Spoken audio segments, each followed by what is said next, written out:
And the weekend starts now. Hello, everyone.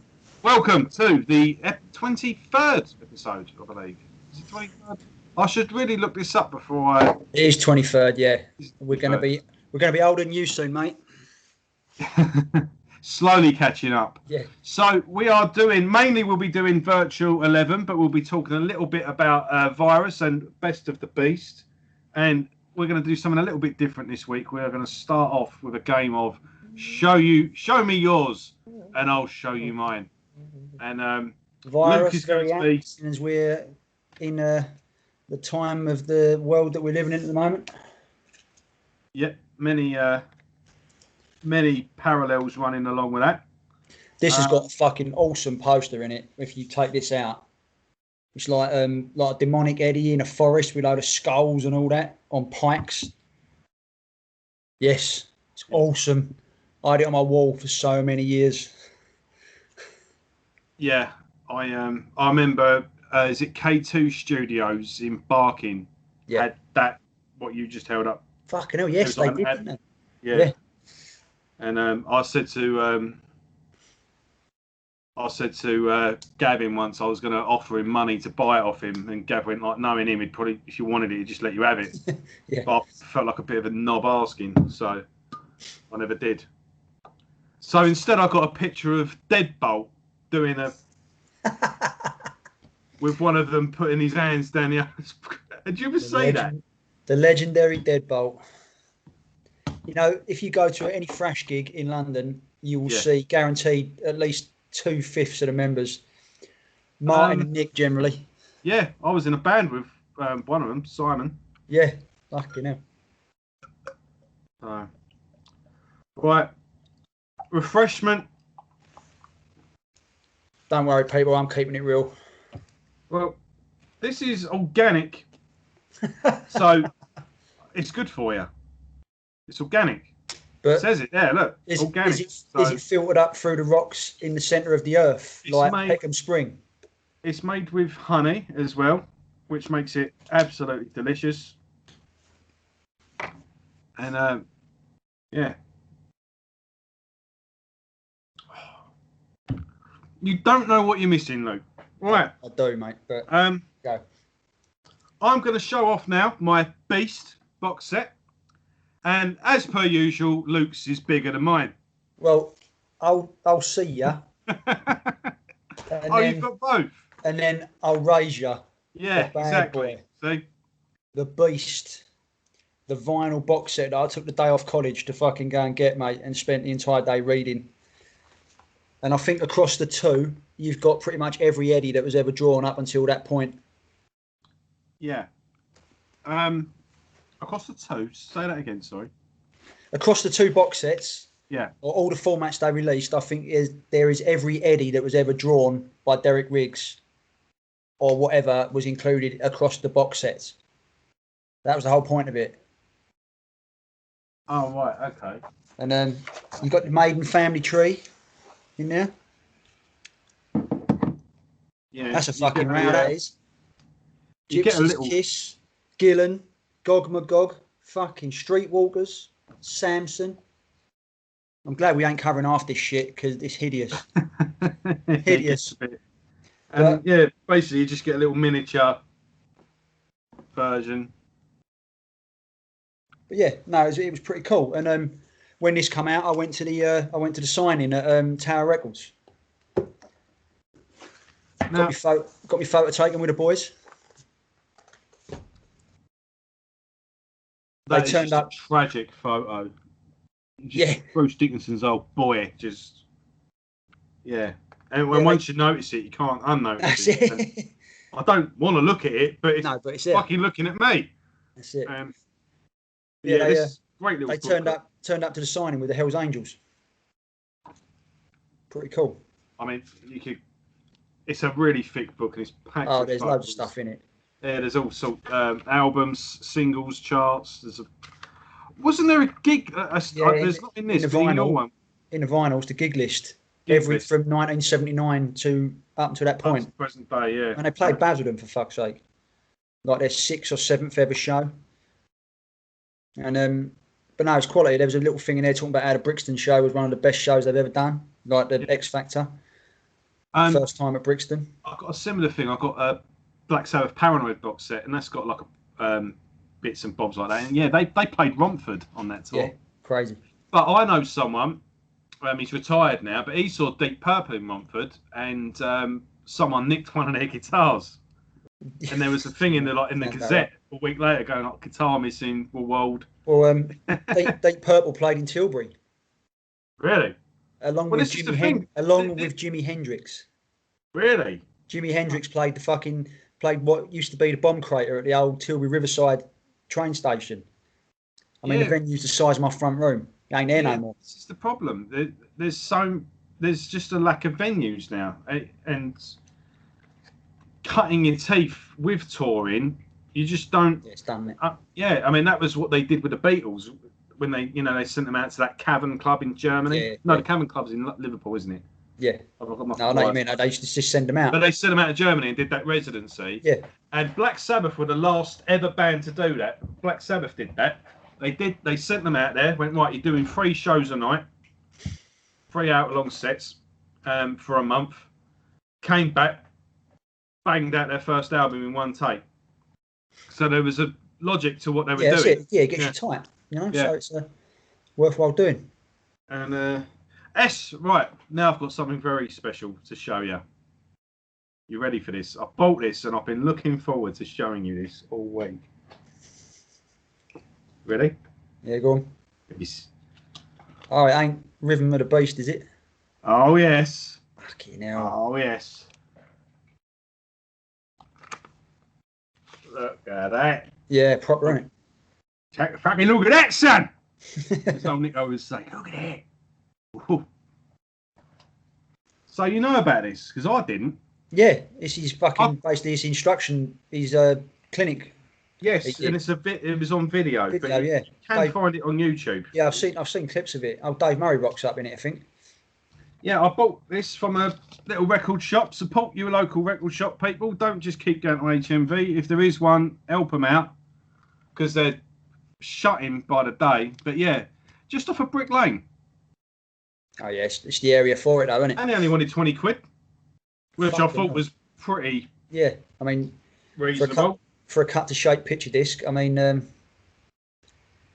yeah, pretty. I mean, fucking hell, it must be rare as rocking all shit today as well. Yeah.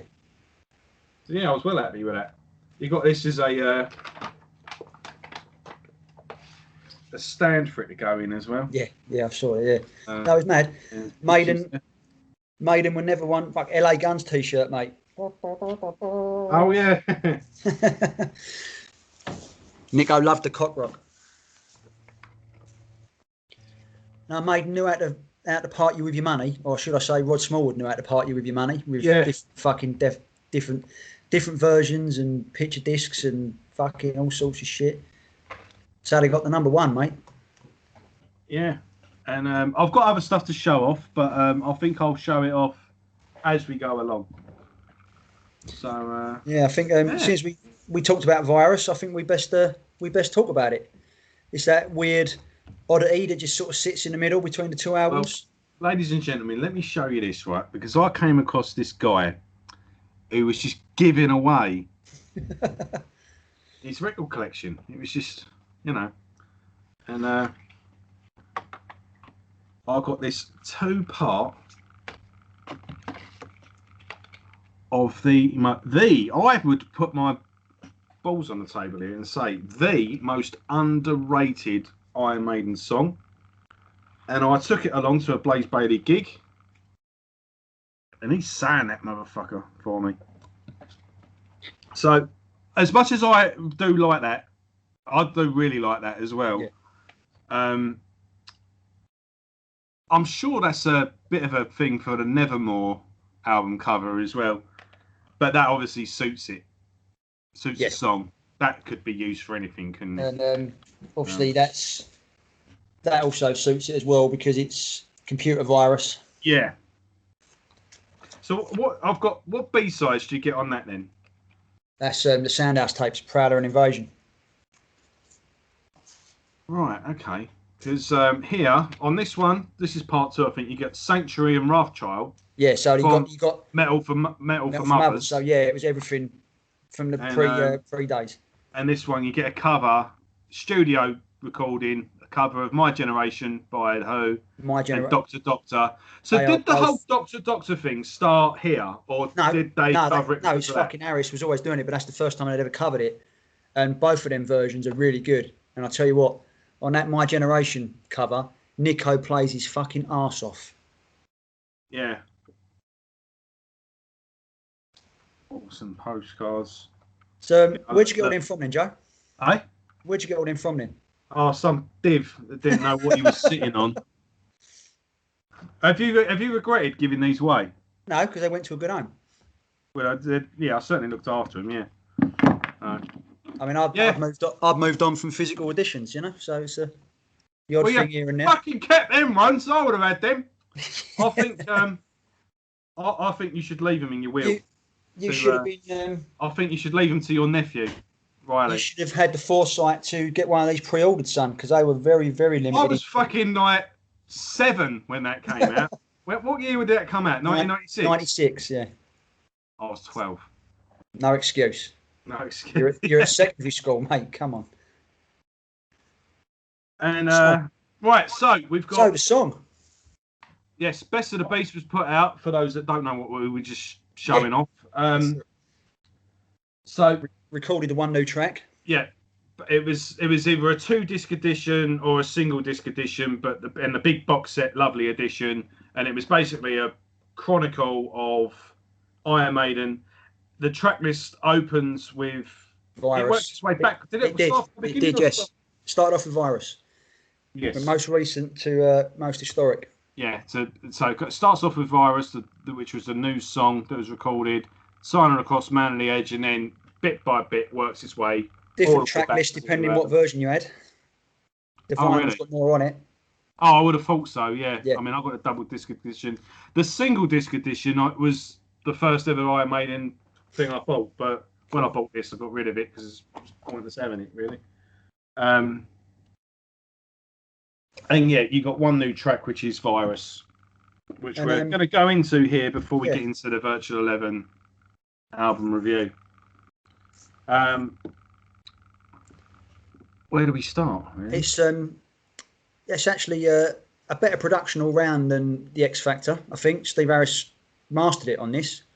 Everything's clear. You've got the guitars are up in the mix. The drums are still clear, but they're slightly lower, so they're not overpowering everything. And it's a much better mix, and it's a good sound. The video ain't worth the time of day. So don't waste 6 minutes of your life on it.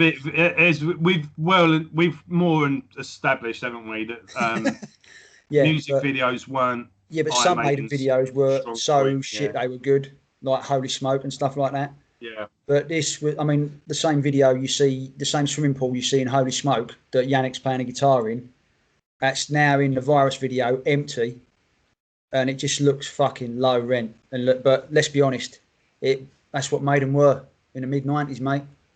They were fucking, not quality-wise, but the overall drawing power and the star power was... But that was metal on a whole, not just Maiden. Because the naysayers would have you believe, Maiden went shit because Bruce weren't there. Everyone went shit in the 90s. And as we said as well, a friend Grunge brought in a over new the way of seats. thinking. You know, we'd see him on a Fear of the Dark tour, and he said the place was our fault. Yeah, grunge and 90s brought in a new way of thinking that a lot of people couldn't act with. And a lot of those people who like swimming on the old tides, as Pantera would say, on the trends, it was the press. And the lyrics of Virus are actually about the press. Because the press gave Maiden a fucking right shoeing over this period of time. A right shoeing. Wouldn't even give them the time of day. Like we talked about during the X Factor when they did that review. They did that listening thing and they were just not paying any attention to it. Yeah. Saying it's shit. Oh, I ain't got Bruce in it. Shit. Fuck off.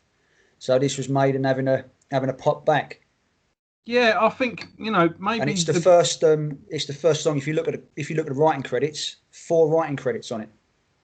Oh really? Harris, Steve, Yannick, Dave, and Blaze all fucking co-wrote it.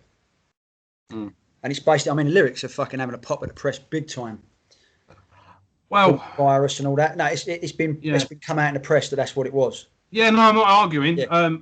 But just from a listener's point of view, I think although it can be about that, it's actually quite vague enough for you to interpret it yourself as well. Yeah, and I saw the interview, and they were like, "No, the press were a bunch of wankers." So it's. But I can listen to that, and I won't be. I never thought, oh, this is about the press. This is about. There's a bigger picture to it. Or not the metal press. I think it could be about the media in general. Just corruption and double taking and double speaking and basically just man being corrupted in general into all sorts of ways of thinking and dealing with things. And I think what we're in today is perfect example of it all. And I personally put the media up there with tobacco. Oh, they are. The media and organised religion, mate. They are cancer on humanity. And that's a podcast for another day. Yeah. We'll get you cancelled. Yeah. But that's, to me, is what virus is, what I think of when I listen to it. But yeah, they said that's what it's about. And I mean, Harris really got pissed off with it. And that's why some of the lyrics, they want to sink the ship and leave while they laugh at you and me and all that, the rats in the cellar and all this sort of stuff. They really having a go back. And I remember reading, I don't know if you remember Kerrang, when I used to get a guest reviewer in for this week's singles. Always like a member of another band. Oh, yeah, went on for ages, and when this was released, it was Jonathan and Monkey from Korn. Oh, yeah. And I remember... Yeah, go on. It got obliterated. Absolutely obliterated. And I actually wrote in it, when the heavy bit kicks in, when the vocals kick in, that Monkey and Jonathan couldn't stop laughing. They actually wrote that. It's like, you're a Kerrang, what a bunch of cunts you really are. This is the band that made you. Yeah. You went hand in hand, grew up together, and now you're shitting on them because something better come along. It's what a bunch of tossers. What is it? And it summed up exactly what the lyrics were about when the press are fucking sniggering at them. Yeah, I saw something with Muse, and he said, "And where are you from?" And they went, "Oh, Enemy." He went, I love the Enemy. Yeah, I love them. I mean, you're kind of like this psycho girlfriend that loves me one minute and hates me the next. But I just can't keep. I keep going back for more. I can't help myself. So yeah, that's the relationship I have with you. Yeah. And the journalists just didn't know where to look. Oh, it's brilliant. No, fair play to him. But they are wankers, and now I can't get enough of Maiden and all the rest of it. And that was back in the time when no one played solos. But you notice how no one played solos because Maiden were on a downturn. And as soon as Bruce came back, everyone was playing solos again. That was a thing as well, wasn't it? Queens of the Stone Age carried on, although they're not really a metal band, but they were like more of a blues. I mean, all the fucking all the metal bands, they were like, oh, I can't play solos. Oh no. Even Metallica went down there on St. Anger. Yeah. On St. Anger, yeah. I mean, you're talking about one of the greatest soloists of all time in Kirk Hammett, and he had all this shit taken off because, it's not the time. What the fuck was that all about? I don't understand. It was if ever there was a thing of going, yeah, this cunt can't play. If a guitarist that just I don't do solos. Yeah, they're just ugh. Yeah, you mean you can't do it? But that stemmed from me. That stemmed from grunge and all that because most grunge guitarists in proper grunge bands couldn't play their instrument for toffee. Play the instrument or die. They die because they can't play it. You got your exceptions, your Jerry Cantrells and all your fucking Chris Cornells and all that, who actually learned the instrument and played, but they transcended that shit movement. Generalizations are generally true. You don't have to, But but it's like fuck's sake. But then when grunge died, solos came back because they started coming back around. Rob Flynn was the first one to really put his foot down and say, no. But grunge was well and truly dead by the time St. Anger came out. Surely nu metal was just as much. Yeah, but I think nu metal's followed it on because there was no solos in nu metal either, was there? Really, no. They weren't really that type of songs. the song structure in nu metal was weird as well, wasn't it? I don't know. But it's all, I can't rant because I could do a podcast on that. But yeah, basically this is Virus is about the press and I think it's like I agree with you. It's an underrated song. Yeah, really good hooks, good melodies. The only bit I don't like Bailey's the high vocal when he does the dual vocals in the chorus. Yeah, all in your mind. I don't like high bit. I don't think it's like because he could never really do it anyway. Yeah, I mean, to me, it was a song that a bit like X Factor. Really, you kind of had to meet it on its own terms, and it was maybe takes a little while to sink in, but I used to love it. And again, I work, working really long days. I sort of get up and it's night, coming home and it's night. And X Factor was a particularly moody album to listen to in that particular time of year, when it's just constantly fucking nighttime, seemingly so anyway. And I just loved that bleak moodiness of the opening part of the song. Yeah, no, it's really good.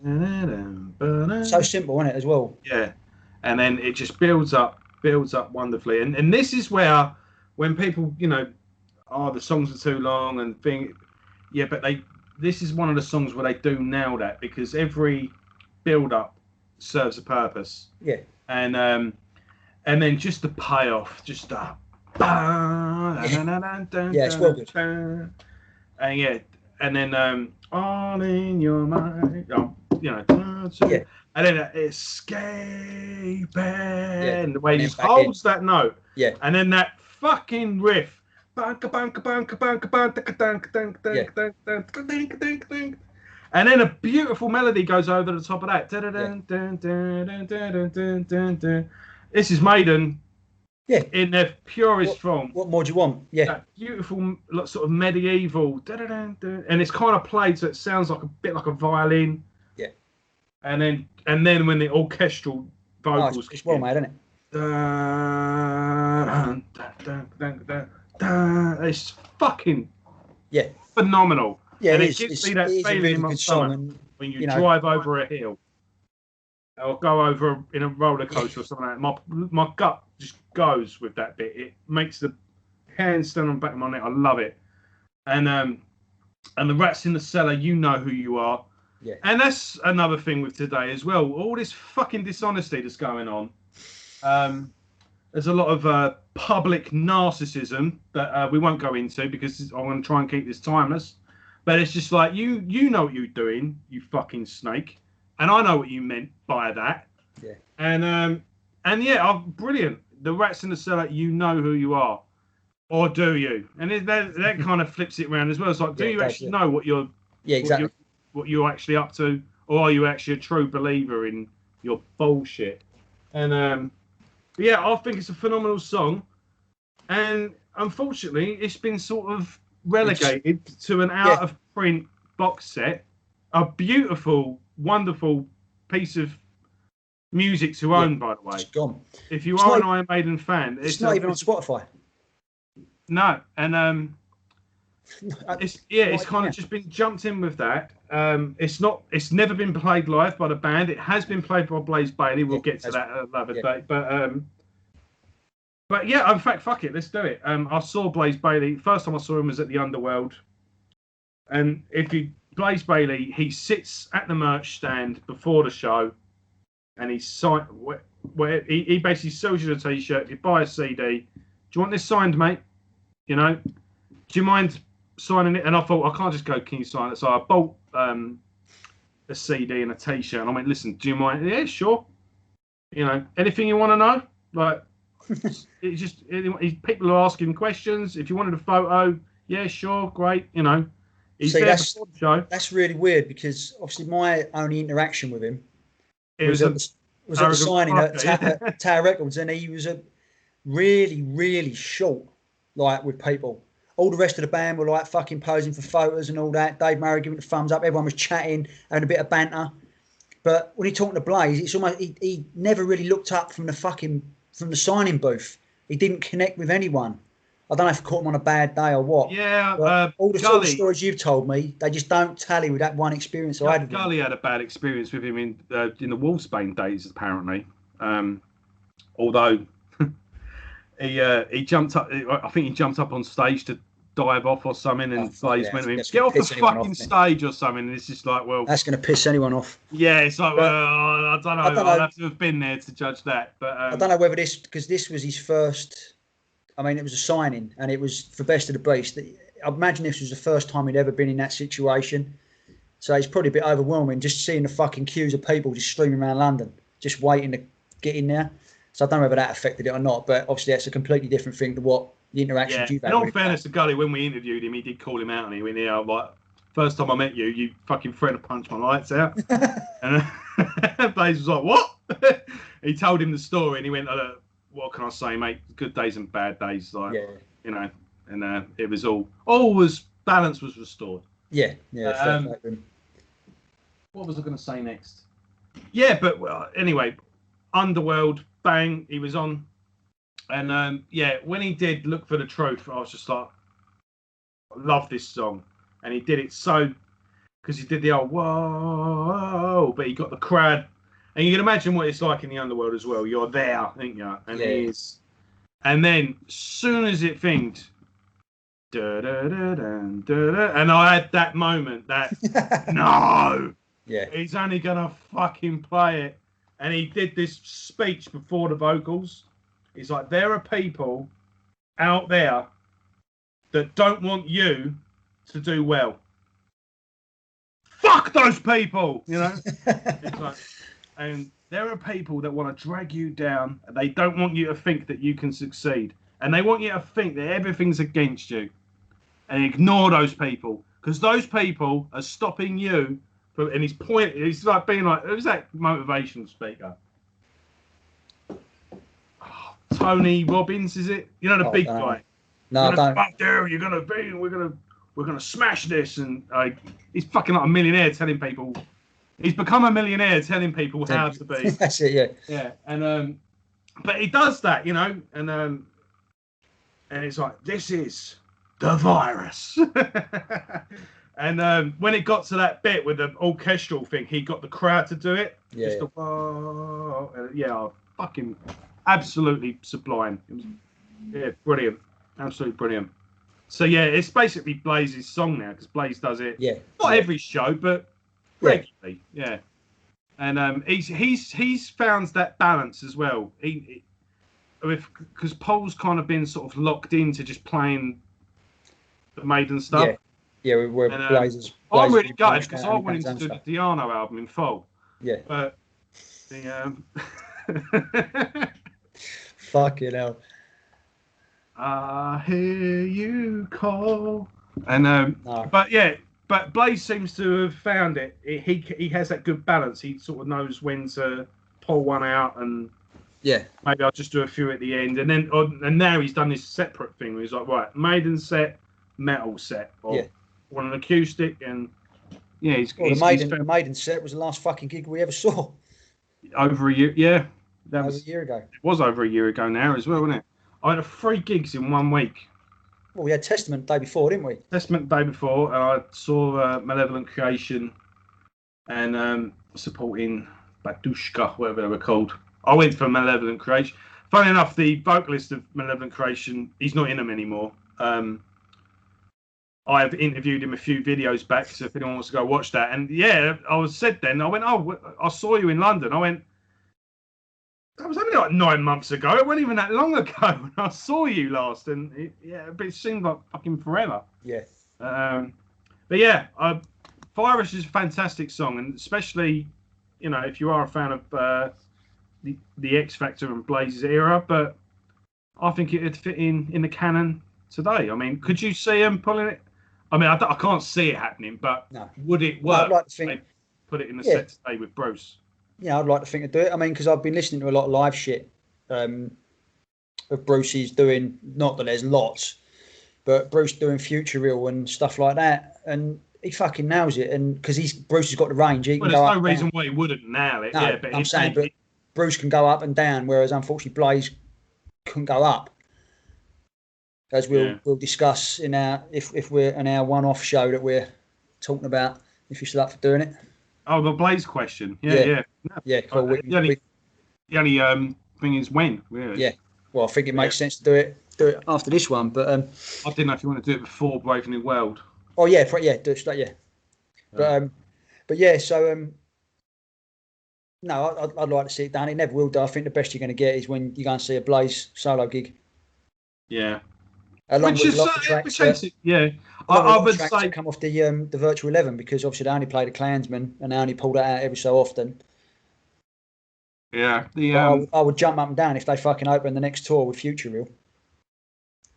I'm trying to think of a certain band when there was an era with a singer and they said, like, why don't you play stuff with it? And he went, and they can't, I forget who it was. He went, because they're his songs. It was like, they're pretty distinctive to him, and now he's playing them in his solo band. They're his now, and we're okay with that. It was, I forget who it was though. Doesn't matter, but yeah. So moving on then. Let's get into we're half hour in and we're mind you, fucking hell, about half hour in before we even got into X Factor. So. But yeah, so Virtual 11 or Virtual 7 months later, they got back to the Barnyard Studios in Essex, and we don't really talk like that, folks. We're nothing like that ghastly show. I thought I had the 3D edition of this. I used to have it, yeah. I think I've actually got it in the cupboard. Is it actually 3D? Does something actually change? No, it's like a lenticular weird thing. It's not 3D.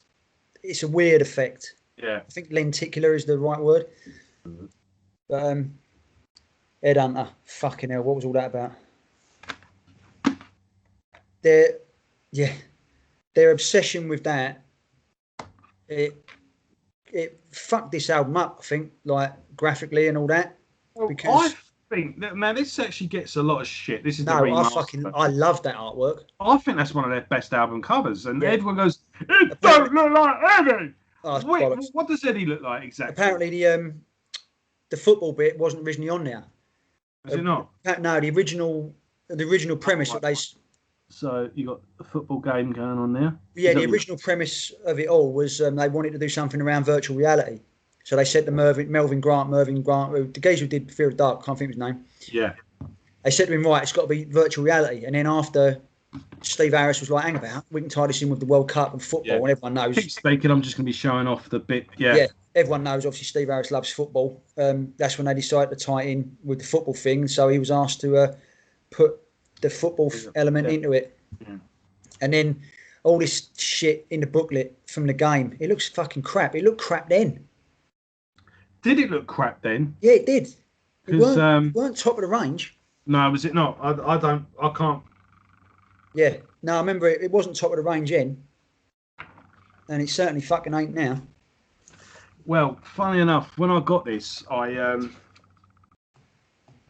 the football there. This went on. These games went on for quite a while, actually. It did, it was like the press tour was them. I mean, they did a charity football game for a few years running. I think the money went to the Teenage Cancer Trust. You know, the things that Roger Daltrey runs. Don't quote me on that. I think it went to that, but it would be like a couple of footballers one end, and then the other team was all rock stars. So you'd have Iron Maiden. I remember seeing. I think Joe Elliott used to fucking play in it. Yeah, Joe Elliott, the guy from the Stereophonics. Yeah. And they got Rod Stewart as well. Like the fact that they got him to turn up, and he's a big football fan as well. Apparently. Apparently, like, I actually got this, and I gave it to one of my computer savvy mates. Who went, look, can you get that to work? And he was like, what? Like, what that takes to run that disc? What's on that disc? The software doesn't even exist anymore. It's like you might as well be giving me an Atari game and telling me to put it on PlayStation. So I've never actually played the game. I did try downloading Legacy of the Beast, but on a mobile, yeah. Is it on a mobile that you play? Yeah, it's a mobile game, yeah.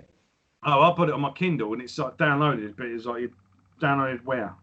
I couldn't give me. I don't think it'll work. Well, it might do on a Kindle, but obviously Kindle's got Amazon fucking shit on it. But if you try it on your phone, you might have better luck. I might have a go on it then. Yeah, just have a bit of fun. It's been ages since I played a computer game, so I'm bound to be shit at it regardless. So, yeah. But, so they really rushed this one through apparently, because it took fucking ages for the X Factor to be recorded. But apparently this one they smashed out like that, and Blaze weren't too happy. Well, yeah. He weren't happy with the X Factor because he thought it went on too long. And then with this, he was like, "Oh fuck me," because that's why there's only 8 tracks. They reckon they barely had them 8 tracks ready to go. And what I didn't know was that the Nomad, the Mercenary, Dream of Mirrors, and possibly Blood Brothers, the first 3 were done in the Virtual 11 sessions, and Blood Brothers was starting to be written. So if they'd have waited, you'd have had a very different Brave New World. And do you know what? This ain't even that long between either. This is 1998. Brave New World was, and maybe we'll get to that at the end, but the turnover, like what happened. Oh yeah, it was phenomenal. It was the amount of time that happened in. It was it was crazy. But it's apparently Yannick Gers has got songwriting credits on some of the songs on Silicon Messiah as well. Yeah, I remember you saying that. Yeah, because he always used to write a lot with Blaze on the X Factor. A lot of the collaborations were between them two, and the only collaboration the only writing credit that Yannick's got on this album is with Blaze, and it's Como Estas, fucking butchering the Spanish there, Como Estas Amigos. Yeah. Como Estas Amigos. But it's funny, I've just been talking about how good the production is on Virus and how Steve finally nailed it, because the X Factor was ropey. I liked it because the drums were louder, but the guitars were low in the mix. Gets Virus and nails it. Everything's at the right level. And then bang, you come to Virtual 11 and it's like 1983 again with the drums. Nick goes there somewhere. You can't hear his kick drums whatsoever. And he plays some phenomenal shit on this album. If you listen to the live stuff, there's a lot of bootleg stuff where they play pretty much most of the album live. And you can hear that you can hear his drums mic'd up properly, and he plays some crazy shit that just doesn't get fucking no one knows. And it pisses me off. And these songs on this album, they're some of my favourites to play when I play along just in the studio. Because Educated Fool and Future Real is phenomenal drum work on that. Yeah, I'm just looking at that back cover as well. That does look like shit, doesn't it? I mean, it does. The thing is with computer games is that the graphics advance so quick that a game would be out and it'd already be out of date. That's it. And it just doesn't age well whatsoever. Especially the PC games. But yeah, just looking at it now. It is a very unbalanced album. I think we can all agree with that. I think. Yeah, I mean, and you're talking about artwork. I mean, where the fuck is it? I've got. I'll show you mine again. You know, Angel and the Gambler picture disc. I mean, that's actually a Derek Riggs drawing. Yeah, I've got a couple of singles here to show off as well. Derek Riggs was back in the fold, but for some reason they went with the trying to promote the Headhunter, and it was like, oh, fuck off. Yeah. But I imagine they were trying to grab at straws, anything commercially, because they were going down the toilet. Not, you know, them, like I said, metal as well, but boosting the profile. Yeah. Yes. Getting, you know, I mean, and I mean, I am no football expert, but I know who Ian Wright is. Yeah, I mean, all that, the fold out, that's World Cup stars there, mate, of Stuart Pearce. Paul Gascoigne. Yeah. Aspria was there from Colombia. I think it's Colombia. You know, there's some big deals there. But like you say, it was all trying to a marketing thing. And it didn't. Yeah, but that would have took some sorting out to do as well. Yeah. They got their own little kit going. And yeah, they did. Yeah. I mean, they even did a thing, didn't they? West Ham with a Maiden thing. Yeah, that's coming recently. My dad would never forgive me if I bought that. So. Yes, yeah. The old man's Charlton, isn't he? Fuck, yeah. Stab you. But yeah, I mean, the album and choice. Normally, you get a good representation of the album on your first single. I mean, Man on the Edge and all that. But apparently, Rod and Steve really fucking came nose to nose, because Rod wanted to release Future Real, because he's like, this is a much better single. I think Rod was right. Yeah, Yeah. But Steve was like, no, Angel and the Gambler, end of discussion.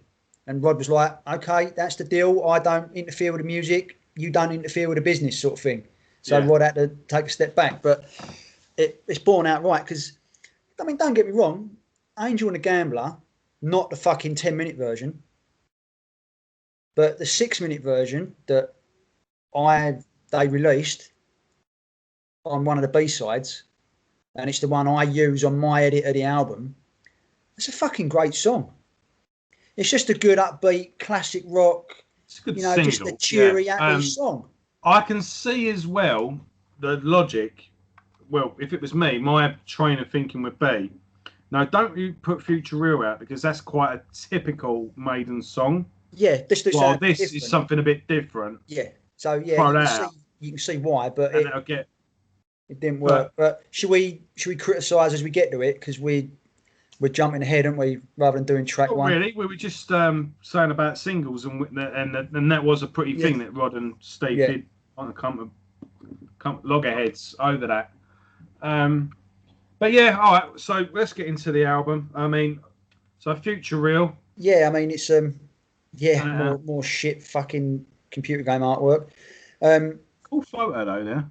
Yeah, it is a good one, yeah. And let me just show you everyone because Future Real, that is the cover of the single. Got an invader. Jog on. You could have had that. Yeah, like the fresh take on Power Slave. Yeah. And what?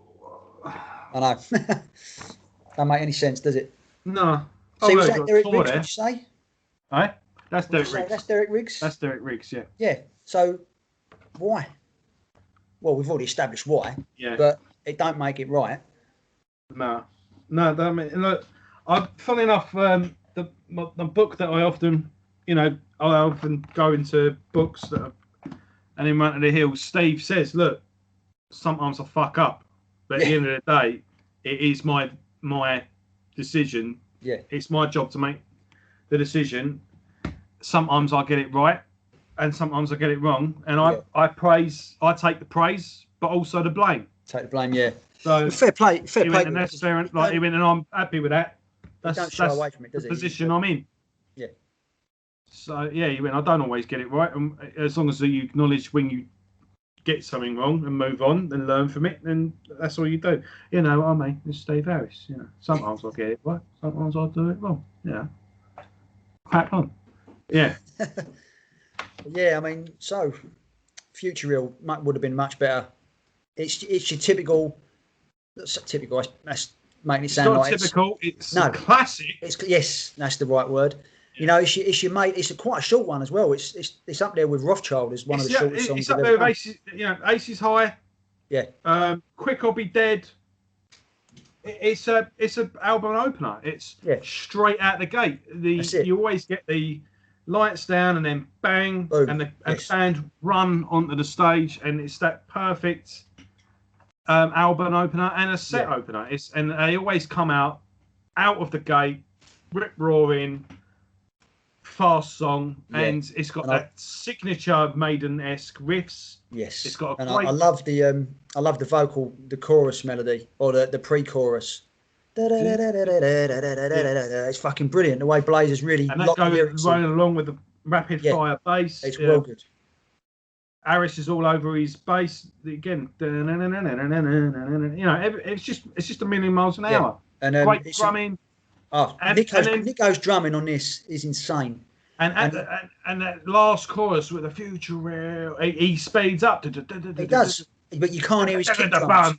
He's doing fucking what most people can't do on two.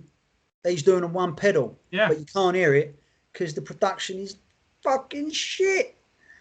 And the drum production shit. The guitars are nice and loud, but it's just. But no, it's a fucking great song, and I love hearing it live. And I love hearing it because they played it with Bruce. It's like, bring it back. You don't even have to open a set with it. Just fucking throw it in there. No fanfare. Boom. Here we go. Future Real. At the end of a song, go straight into it. Yeah, nice. Like some big epic with a nice ringing out. Yeah. And then 1, 2, 3, 4. Fucking well good. It's the way to do it. Yeah. Again, but as far as it goes, I mean, you know, Maiden they're on form. First opening track out the thing. It's like fucking hell. This is Maiden because you didn't have that on the X Factor. The X Factor was a different. Exactly what I was going to say. This was a perfect little palate cleanser. Yeah. If X Factor was a bit heavy going. Yeah. I mean, you had your I want to feel. I want an Aces High. I want to call. You know. Yeah. I mean, you had a man. Yeah, but it wasn't.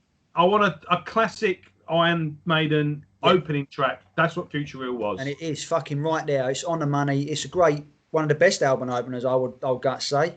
Yeah, fair enough. Yeah, I wouldn't argue with that. A regular in Blaze's live set as well. And he's quite clever with it. He normally does about 2 or 3 songs in. He normally opens with whatever, and then bang, and then that's the icebreaker, you know. Yeah. And then things go downhill. No, I mean I think I'd unfairly criticise the album. I mean, listening to it as I have done over the last week. Grim Reaper, by the way. Oh yeah, well that tells you, doesn't it? He's back. Yeah, that's really good artwork.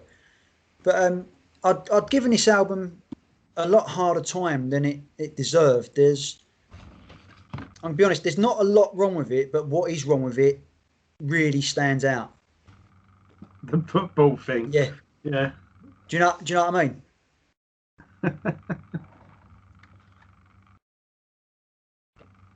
I'll go there. Go in goal. With you know what I mean? Can you see what I'm saying? What's wrong with it does really stand out, but it isn't a lot. Yeah, when it comes to that thing, which we normally come to at the end, it's like, this has got its great moments, but it's got some bad moments. Yeah. So the good moments save it from the bad moments, or do the bad moments? Is it too many for them good moments to save? And when you see on the track listing, you know, obviously a Steve Harris 10-minute job, you're like, fucking hell, this is going to be the one. This is up there with Seventh Son, and this is up there with Mariner, you know, and Sign of the Cross as those Harris epics. But it's not, and you could quite easily, what they did. You could quite easily just get rid of 6 minutes of it, because when they released the video cut was even shorter than the shorter version they put on the B-side. If this was between 4 to 6 minutes, this is a fucking great song that would go down well in any live set. It's just a fucking nice, upbeat, happy, hard rock metal song. Got a catchy chorus. I would say as well, a bit of Deep Purple. Yes, it is very, very 70s orientated. Yeah. Especially with the old people. And don't you think I could save you? Don't you think I'm a savior? That's quite a catchy chorus. Mm. But when you've heard it a billion times, that's what's... Oh, fucking hell, you know? And not only that, it's...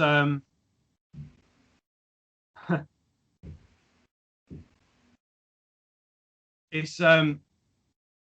I've read different things. I've heard 26. I've read 36. I've never actually sat there and counted. No, I haven't actually. It's just like, oh, for fuck's sake! Like, and again, like, let's just get in the track listing now. Where is it? The Angel and the Gambler is longer than the Klansman. Yeah. I mean, it was a song that needed a verse. It's longer than Seventh Son. It's longer than Seventh. Yeah. And it just doesn't warrant that. At that point in time, it's longer than Alexander the Great. Yeah. At that point in time, it was their third longest song. You had Mariner, Sign of the Cross, Angel and the Gambler. And let's face it, Sign of the Cross, 2 minutes of that was fucking chanting. Yeah, it was the intro. So when they play that, when that's live, that's about 9.5 minutes. Yeah. But this is their third longest song, and 6 minutes of it could just... Yeah, it's just needless like, jamming and... But the fuck were you thinking? You could even have it as 10 minutes long, but don't have Blaze singing the same words, because the music. Lots of other bands have done it with just the music. I mean, fucking Zeppelin, Metallica, they've all jammed massively long musical sections. Yeah, with no need for words. I think a classic example is Sleeping Village on the first Black Sabbath album. It's literally. It's just on acoustic guitar. Yeah. Misty morning, sleeping village, cockles cry, something flowing. through the trees, peace of mind, feel at ease. Bam, bam, bam, da, da, da, da, da. And then it goes off on this big fucking long jam. There's no more vocals on it. Yeah, you don't need them. Yeah. So, but why you thought you needed the same 3 lines? You know, I mean, we know Steve likes to repeat a chorus, but fucking hell, it's such a shame as well because it's actually pretty good. There's some apologists now. I am the biggest Blaze Bailey era apologist, so I will defend it. Yeah. I will fight you in the streets. Yes. I will strip to the waist. And, but there was one person I read recently. I went, oh, for fuck's sake, come on. Even I ain't gonna go there. And he said the repeat. Right. So basically, this is about gambling. Now, there's the angel and the gambler, and this angel is now. There's also the angel and the devil. No, fuck it, go for it. No, come on, think about it. Can you afford to lose? But no, the angel is someone who's trying to save someone from a gamble. But also, in gambling circles, an angel is someone who's known as someone who would lend someone money. Yeah. In order to gamble. What are you fucking mental? I'm not going to lend you money. That's a bit dodgy, isn't it? Unless it's a pretty big poker player who knows what he's doing. He's going to win some. Yeah. That's it. But apparently the repeated chorus over and over again is a thing because it's hypnotizing and gambling is hypnotic. Mate.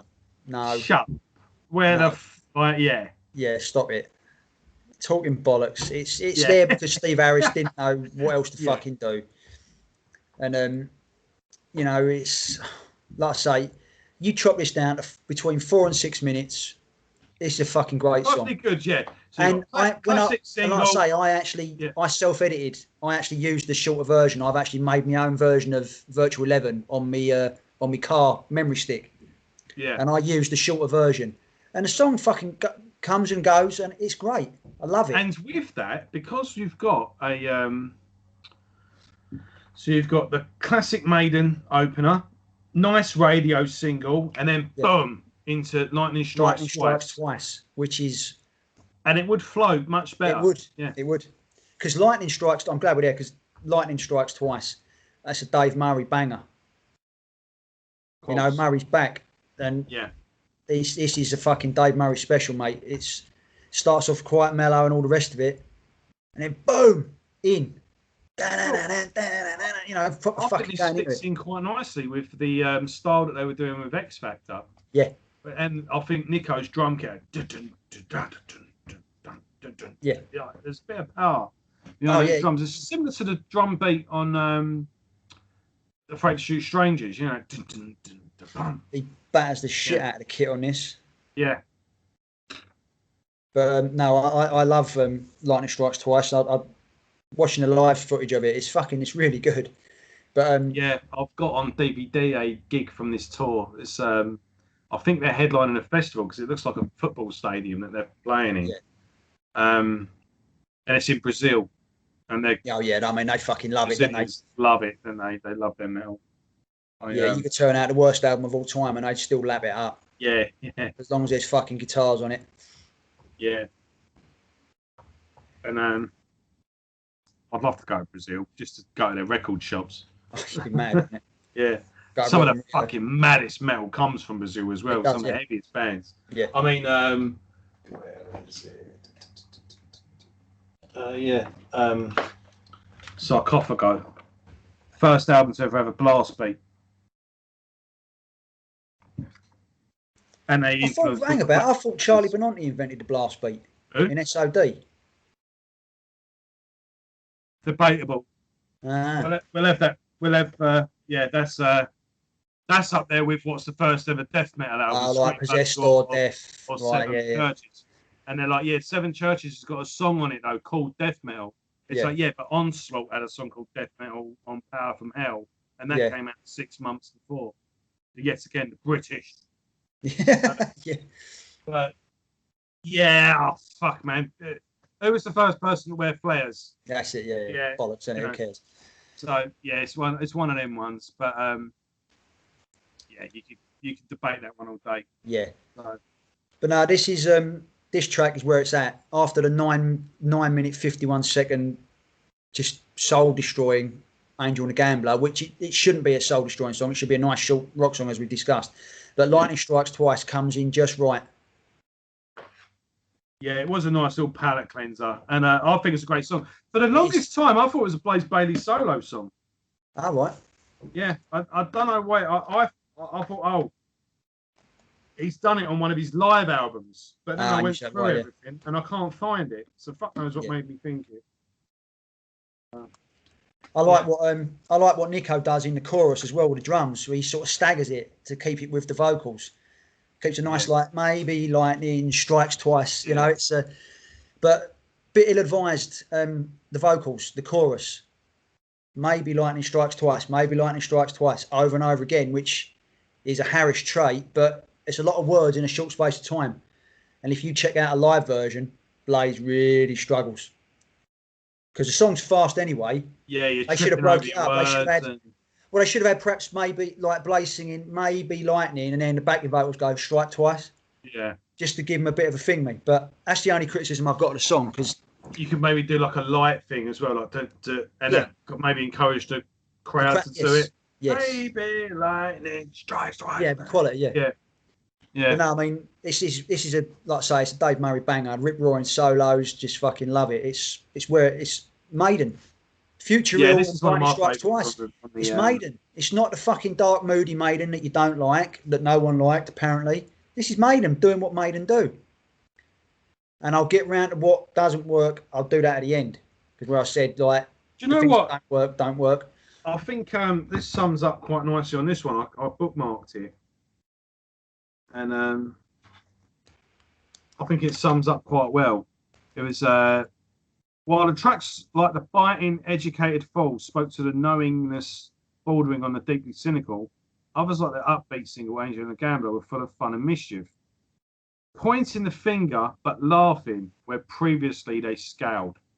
Yeah. Thought that sums the album up quite well, yeah. So yeah, Lightning Strikes Twice. Are we done? I mean, 3 tracks. It's another track that I think could be done with dragging out and given a live treatment. Definitely. Oh yeah, I mean, they dragged out Lord of the Flies on the Dance of Death tour. You know, it's like, where the fuck did that come from? Do the same with this. Yeah.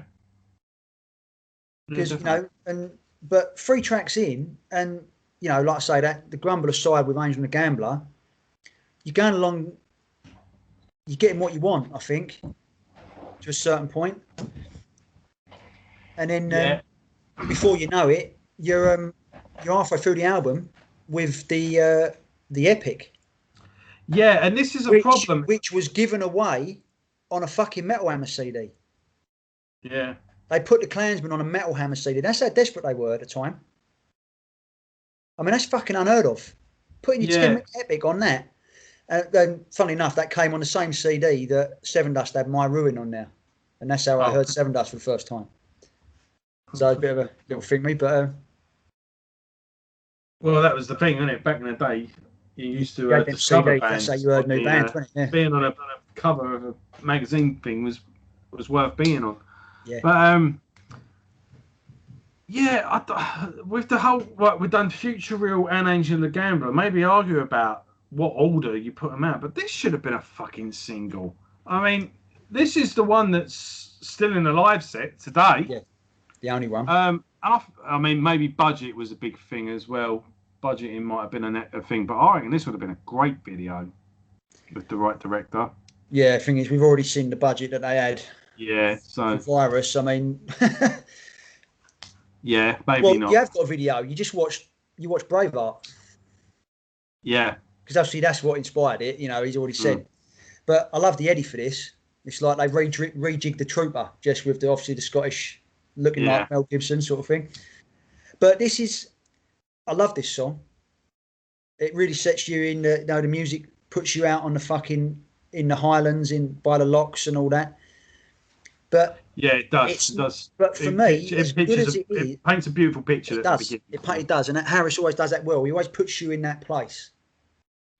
But as much as I love it, this isn't as good as everyone says it is. Hmm. I'm not shitting on it because I love the song, but it's 2 minutes too long because at 7 minutes 46, they go back into the first verse again. Yeah. No need to do it. 7 minutes 46, I'd rave about the song, but it goes out to, like, say, 9 minutes when it doesn't need to. And I don't know, I love it. And I love it with Blaze singing it, and I love it with Bruce singing it. But it's not as good. It's certainly not as good as Sign of the Cross. And those are the two that they always say, oh, but there's just something about it that doesn't quite sit right. There's something about certain songs, though. Do you not think that maybe not quite? They're not quite particularly great songs, and certainly not the best by a band standard.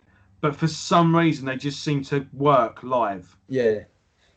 And not particularly, but for some reason, live, it's just a great song because it's a good thing of crowd participation. Yeah, I mean, you obviously got the chorus, which was written to be screamed at you by 50,000 people, wasn't it? Yeah. And the whole freedom thing as well. I mean, there's, with the Braveheart connection. Yeah.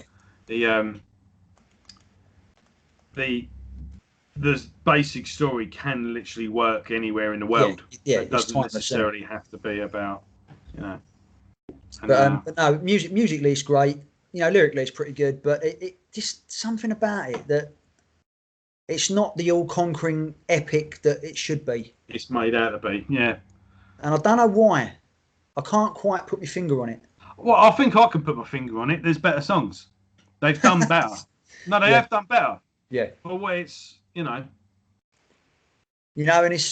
it's weird because this is the man who would once crush this type of song. It would make it the centerpiece of the album. Yeah, but it's not a bad song. They've done better. But yeah, even Harris has done better. This is in the same place that Seventh Son would be. It's in the middle part of the album, but Seventh Son speaks to me more than the Klansman.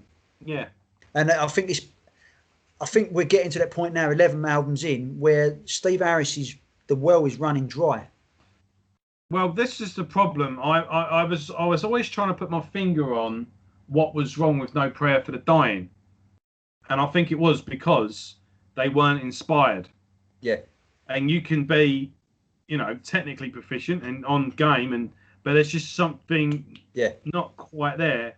They weren't inspired, I don't think, on that album. I think I think they were going to work. Yeah, it was just another day at work. Yeah, I see that. Unfortunately, as ungrateful as you might be in that position, or as much as we'd all love to be in that position, at the end of the day, a job is a job, no matter how good that job is. I'm sure there's porn stars that wake up in the morning and go, all right, what am I doing today? I'm not another threesome, fuck's sake. I can't do one-on-one. This is getting a bit hard now, Yeah. But and every band gets to that point. Yeah. Every band does. It's inevitable. If you get to a certain point where money's coming in, the routine's going the way it is, you're pushing yourself at your instrument, you're pushing yourself as a songwriter, you're going to reach a certain point where that's as far as you're going to go. Yeah. And that happens to athletes, it happens to it's a fact of life. It really is. And, they've rediscovered their mojo again. There's other times when they feel inspired. But I think around that period, Harris was inspired on the X Factor. It was all right. He was inspired for shit reasons, but it gave him a lot of fucking. It gave him something to work against. He had stuff that he was working out. Plus he had the new members. Well. It was Blaze's first album. He was trying to stick it to people, particularly stick it to Bruce. So he had a fire under his arse. Don't think the fire's quite there now. They're playing smaller venues. They were fucking. As well, it was rushed. Yes. Yeah, they was desperately trying to do it. And I don't think the chemistry weren't right, and that's probably what ultimately led to what happened anyway. But yeah, so end of side one, and we come out with When Two Worlds Collide, which it's a Dave Murray song, but it's not the banger it should be. for me. Right.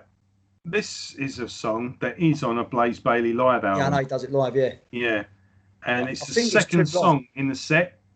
Yeah. And he does a great version of it. And Yeah. this was actually one where I cross-threaded and thought it was actually a Blaze song.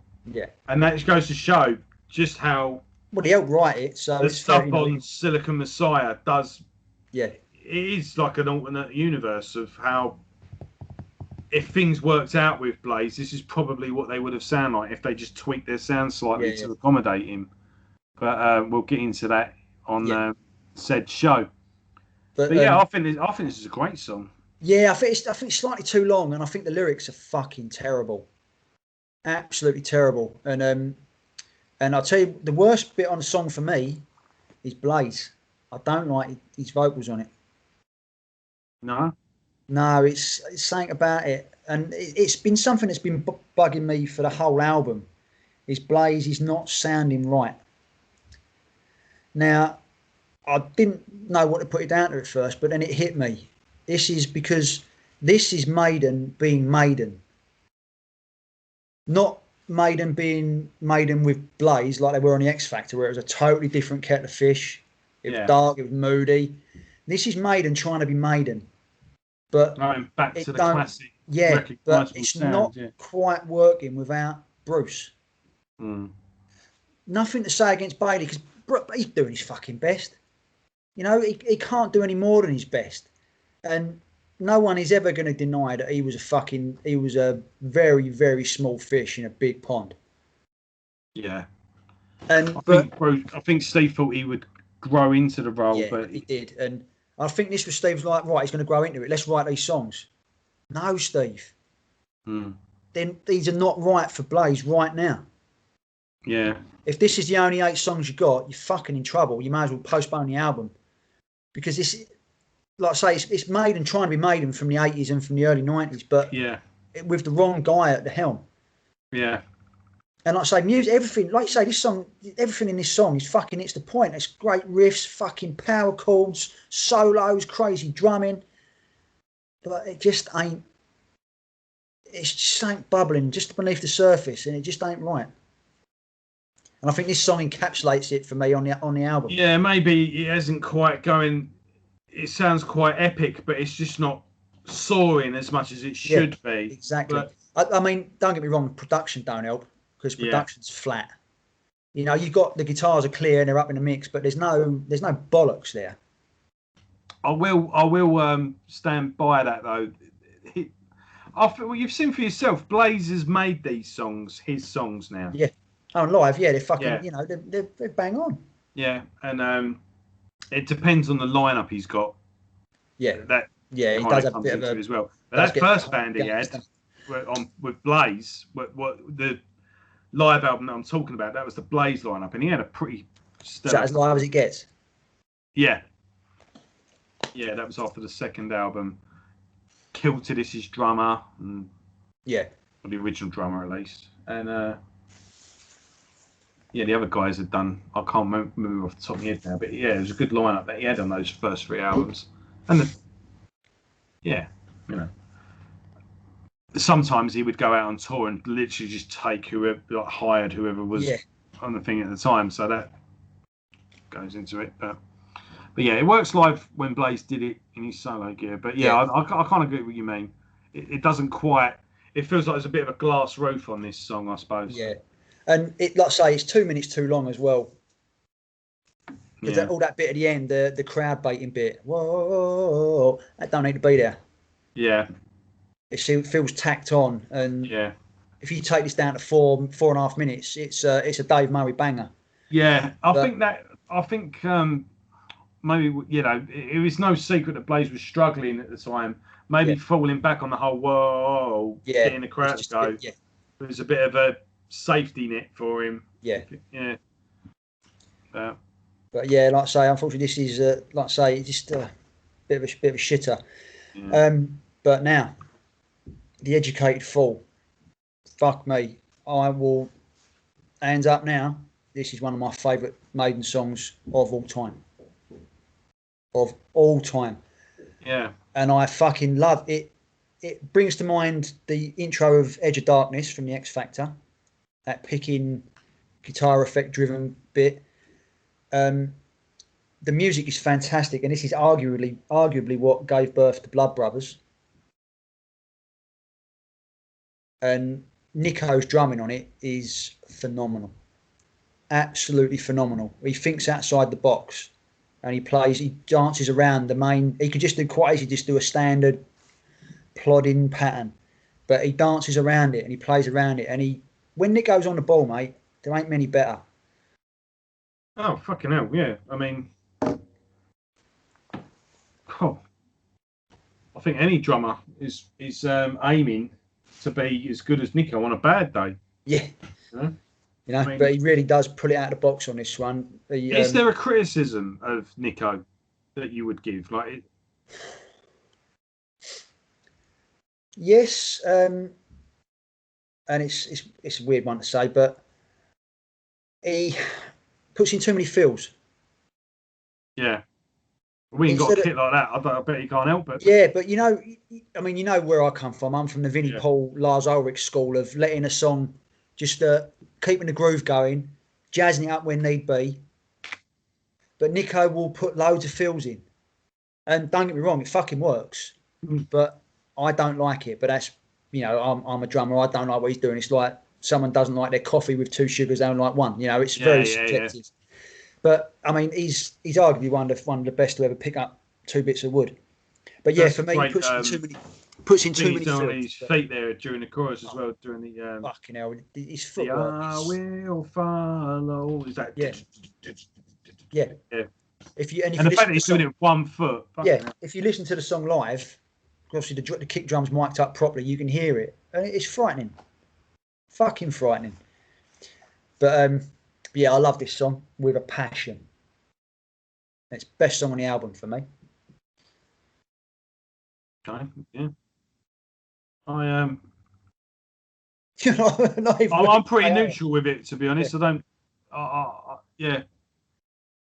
It's a bit of an uneven album, this really. What do you think of you saying that this is one of your all-time favourite things? Made me want to chuck it on again and maybe take it in a bit, but no, it's a good thing. I quite like the orchestral element to it. That didn't. Yeah, if they ever did the Royal Albert Hall orchestra gig, yeah, you could throw this one in the set. Hopefully, yeah. Oh, why haven't they done it? Yeah, I don't get it. In fact, I saw something the other day, and I was going to send it to you, but it wasn't a share option on it. It was in some group. It first posted like 6 months ago, and so I'd have to trudge through it. But it was someone doing an orchestra doing the Trooper. Oh, right. And full-on orchestra. I bet it sounded crazy, didn't it? Yeah, and it's just like, it can be done. Yeah, that's it. No. Hopefully, well, mind you, you've got to do it soon, or Nico's going to be dead. Steady, yeah. It'd be funny, fucking hell, Yeah, fucking hell. Is he 70 now? Coming up, because Harris is 65 to 60. Today, yeah. 65 today. Because I remember coming out of a gig with you, and you went, yeah, by the time the new album's out, Nico would be in his 60s. And that was ages ago. So. Fucking frightening, mate. Riley's seen him twice since then. Yeah. So. We've got to get a move on. Yeah. But no, I like to say, I adore this song, and I adore the lyrics of it as well, where basically I like when Harris gets introspective. Well, it's a little bit of X Factor, isn't it? Yeah. Funnily enough, we had a similar conversation in my own family about whether my eldest is going to be walking to school when he starts secondary school. The school he's got into isn't that far from here. And my wife's not happy with him walking to school at that age, maybe later. But and someone's gone, well, my uncle used to get a train to school when he was Riley's age. And the argument was like, look, I don't disagree with you, but it was a different time back then. And funnily enough, in that Run to the Hills book that I referenced earlier, Steve Harris talks about that. He says, I used to don't talk to strangers was obviously a bit of advice you give to any kid. Yeah. But he said, like, I used to go and get the bus on my own at 10 years old and go to watch West Ham. Yeah. And he went, no fucking way would I let my son do that. That's it. Yeah. And he went, no, I wouldn't let him do it. No. It's a different time now. Yeah. And fucking hell, this was 20 years ago. And this is him saying, like, how things have changed and not for the better. Yeah. But yeah, this was him talking about it 20 years ago. And this was 20 years. Oh, right. I see what you're saying. Yeah. Do you know what I mean? So he was fucked up then. Yeah. It's only got worse now. But obviously leads us in nicely to that track. This Angel and the Gambler gets shit for being too long and for being repeated lyrics. This is just as bad. I think, well, yeah. Don't look to the eyes of a stranger. He says that as many times as he says, could I, save you? Yeah, I suppose I like the little bit where it goes fast at the end. I do think it drops off on these last two songs, to be honest. But see, for me, this I talk about Educated Fool being the birthplace of Blood Brothers. This arguably, these two they've pretty much used as a template for Blood Brothers, because you can hear it in this, because this is an orchestral song. Yeah. Dun, dun, dun, dun, dun, dun, dun, dun, and I think musically, some of Maiden's finest music is on this album, but it's just not realised. It's sort of not fully. No, it's not realised at all. Yeah. And, he had some great ideas, Aris. Unfinished. It feels unfinished. Like, rushed. It's like, fuck, man. But no, I like the bit at the end where it speeds up. Nico, tight as fuck. Tight.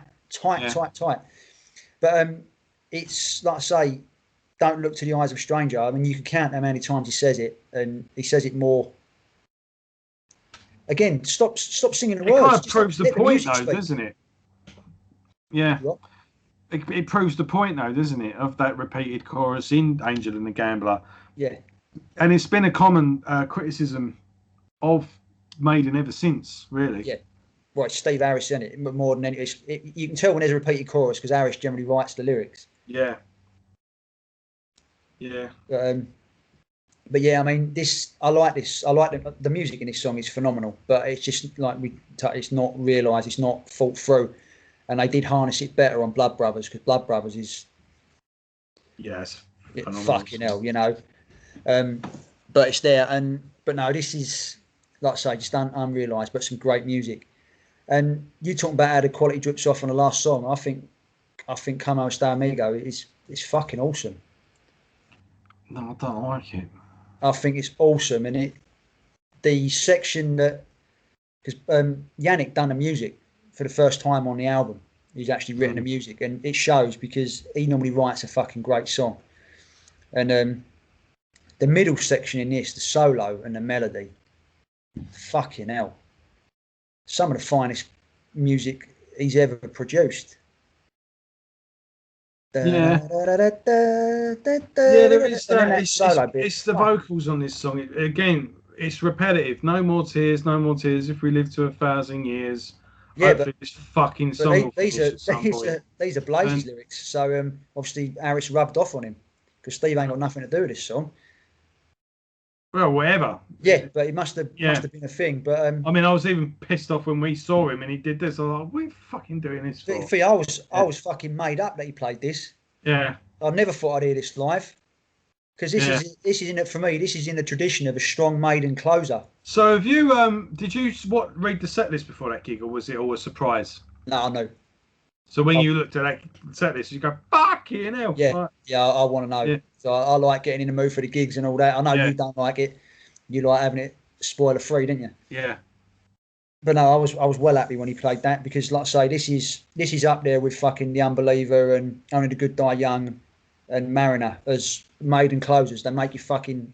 Yeah, I don't doubt Yannick. He's an underrated writer. We've spoke before about how he gets a lot of unwarranted shit. I saw a little 2-minute clip yesterday of a solo he does during Blood Brothers live, and it's just like, oh, he's the shit one, is he? Okay. Yeah. No, But did you watch that in thing with Steve Hughes? Not all the way through. Oh, but, he goes, oh, such and such, he's not a very good guitar player. He's like, no, you're not a very good guitar player. That's it, yeah. Yeah. No, I like how Steve Hughes. He don't take any prisoners. He's Yeah. But no, it's I think this album has missed Yannick, and it's normally Yannick's contributions to what Steve does. It's normally Yannick and Steve write a good track together. Yeah, it just seems. I think Yannick would have tempered Steve a bit. Some of Steve's successes on this album, Yannick would have gone, no, look, Steve, look, fuck off. Maybe, yeah, if Rod just came in and went, look, Rod, look, Steve, get a decent fucking producer. Yeah. Have another month. It's your own studio, for fuck's sake. It's also paying rent. And get these songs tweaked. And add some pizzazz to some other parts as well, mate.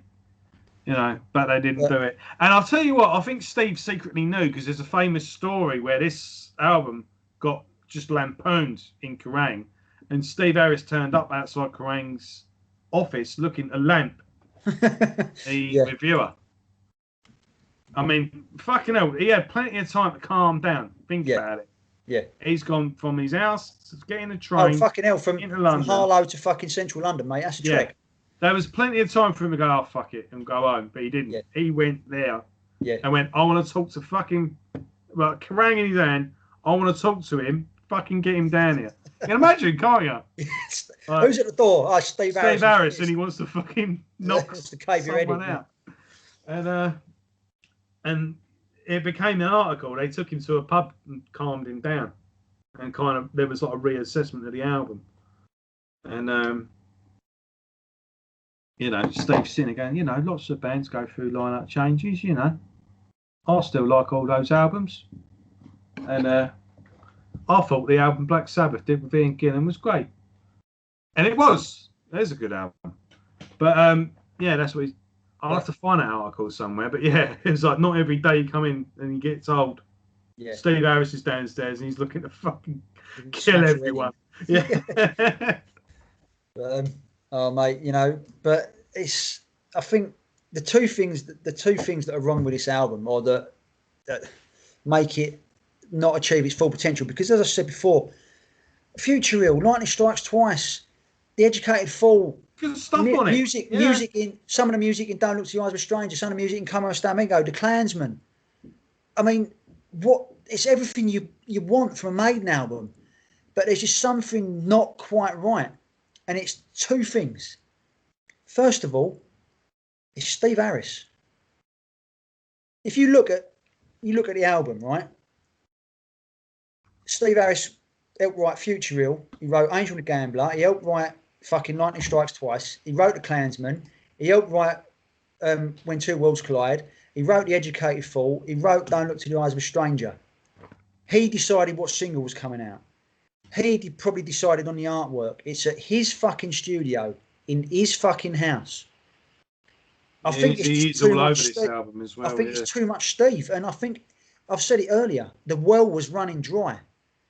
The geezer was burnt out. He was getting fucking pressure from everywhere because the band that he took to the top of the fucking tree was slowly coming down, and there was nothing he could do to fucking sort it out.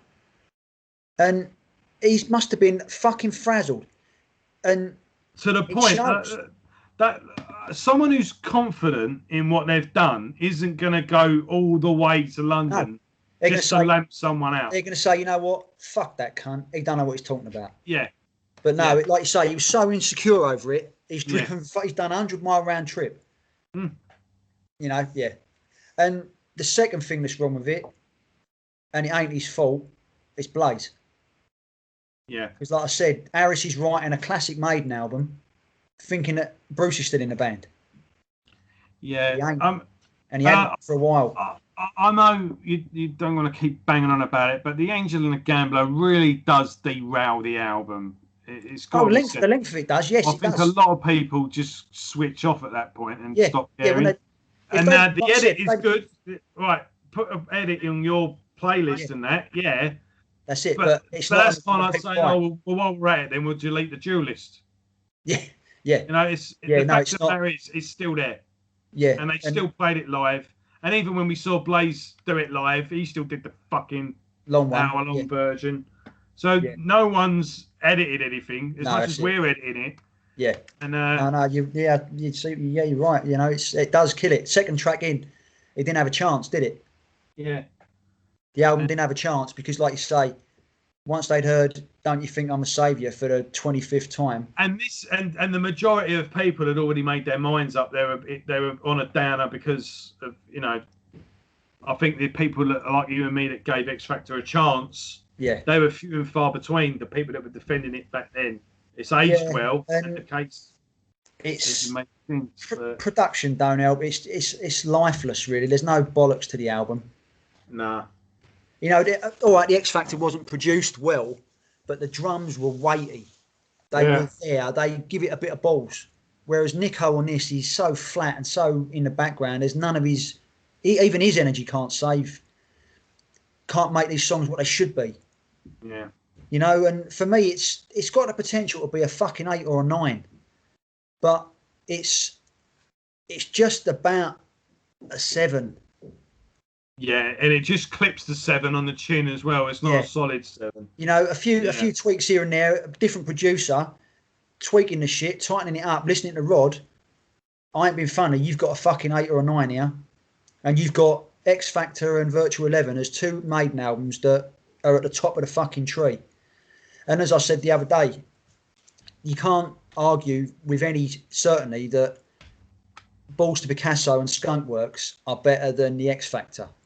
But you can fucking argue that Accident of Birth and Chemical Wedding are better than Virtual 11. Well, without giving away any spoilers, but yeah, let's just say Accident of Birth. Yeah. First round knockout. Yeah, but it's the two Dickinson albums that sandwiched the four Dickinson albums that sandwiched the two Maiden albums. The first offering, Bruce trying to scratch that itch, couldn't stack up to Maiden. No. But when Bruce got his metal back and hooked up with Roy Zed and Adrian Smith, it were who's Zed? Yeah, Roy Zed. That's the one. Yeah, you know, when them three got together, it was the Holy Trinity, and Maiden couldn't hack it, or Steve couldn't hack it, and I think he knew. Yeah, don't tell me he didn't listen to that album and go, fuck. Yeah, you know, especially with Adrian being on it as well. And everyone always says, "Oh, what do you think of the band? Like, have you heard the band's new albums?" No, I ain't listened to it. Fuck off, you lying twat. I ain't got around listening to it. I've been so busy. Fuck you. Yeah. Total bollocks, yeah. And that goes for Bruce. Don't tell me you didn't listen to fucking X Factor.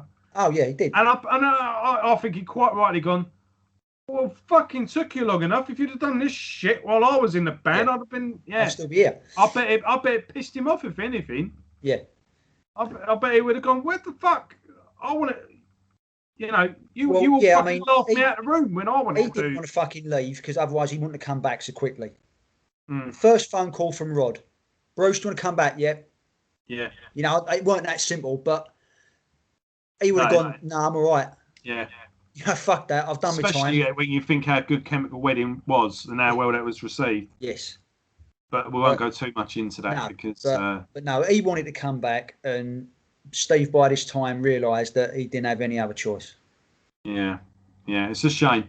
And as shit as it is for Blaze, but Blaze just took it on the fucking chin, and as we're going to find out, he's just gone that way, hasn't he? I think I would have liked one more album with Blaze. I think, you know, the inevitable happened, and I'm glad it's happened. Yeah. But I would have liked a trilogy. Well, it would have been a cross between Silicon Messiah and Brave New World, and I'm all right with that. Yeah. I think you know, had Bruce shag Steve's missus or something like that, and like him coming back just wasn't an option.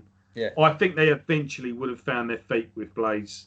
Yeah, because I don't want to. I'll keep my theories because when we do our. No, I'm just saying. I think eventually. Yeah, no, I was going to say something. Halloween with their later singer, the new singer that's been in them 30 years, and like Anthrax did with John Bush. Yeah. As much as I like Sound of White Noise, but it was a fucking everything up in the air album. Yeah. It was we don't quite know what to do, so that means we can do anything. Yeah. You know, and that's why it's so good.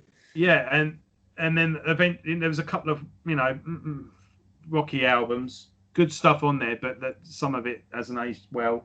But then We Came For Your All was right, we're there. And I think they would have done that with Blaze eventually. But it would have took Steve to... Steve needed to look in the mirror, but he was never going to.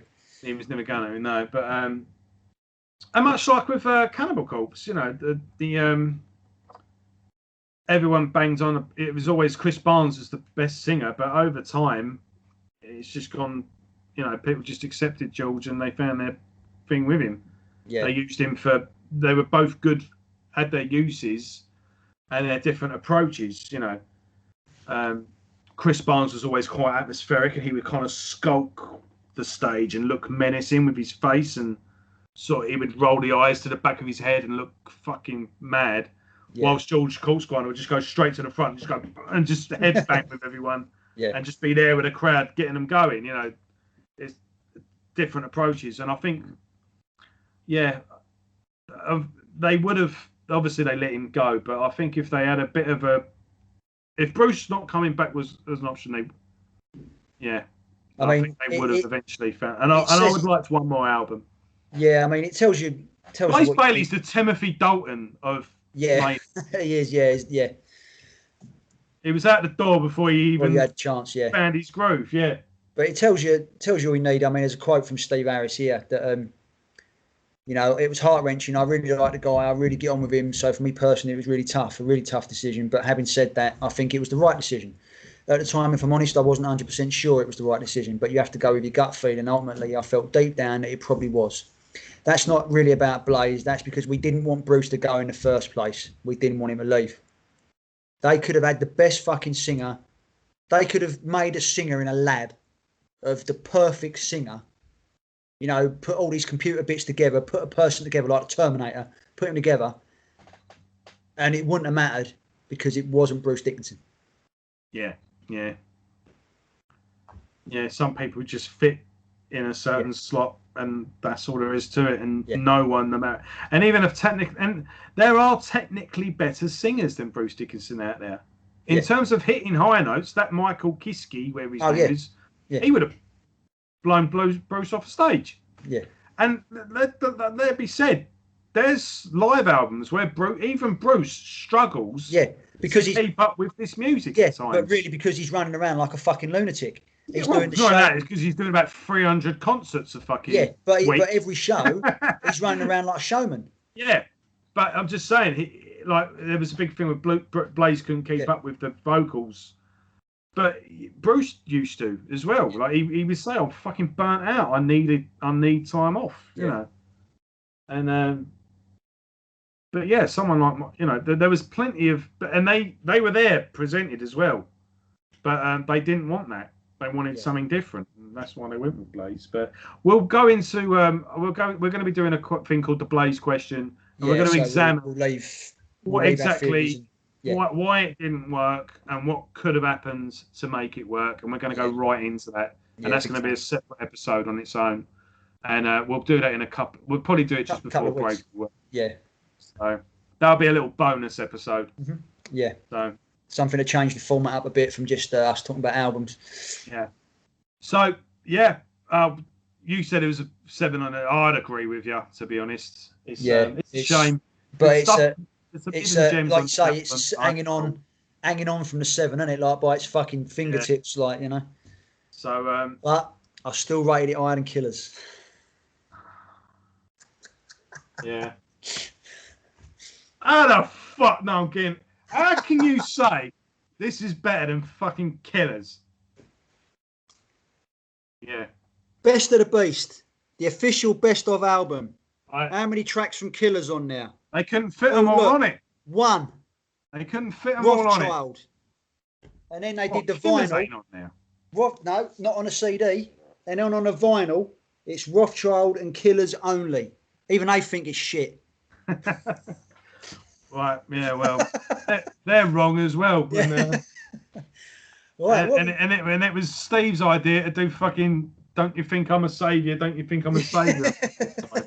We're not going to go. Yeah. Anyway, before we have a fight.